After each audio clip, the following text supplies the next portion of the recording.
My name is Desiree, and I'm a person in recovery. Today I work at CMS because I like to give a voice to those that don't have one.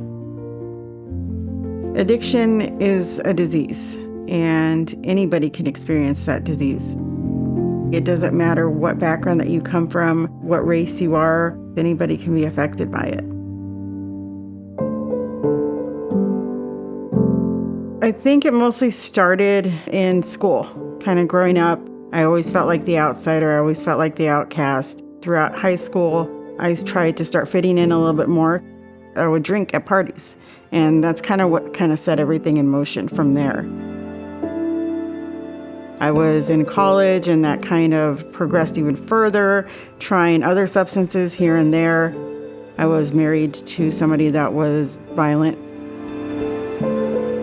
I spent some time in prison too, and I got right back out and still didn't have any tools in my belt to deal with my addiction and to deal with the triggers and, having some coping mechanisms that I ended up going right back out to using again.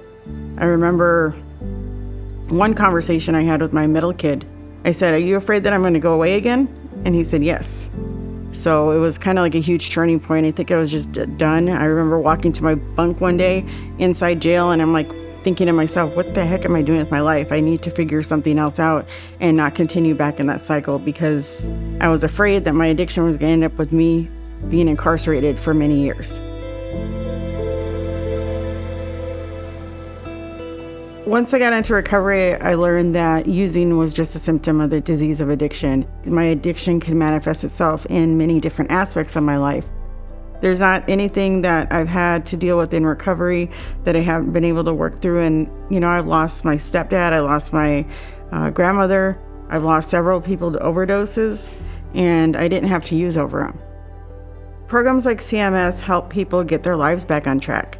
I see people get off probation, get off parole, get their kids back, and all that kind of stuff happen when they're using the medication along with the other services that we provide.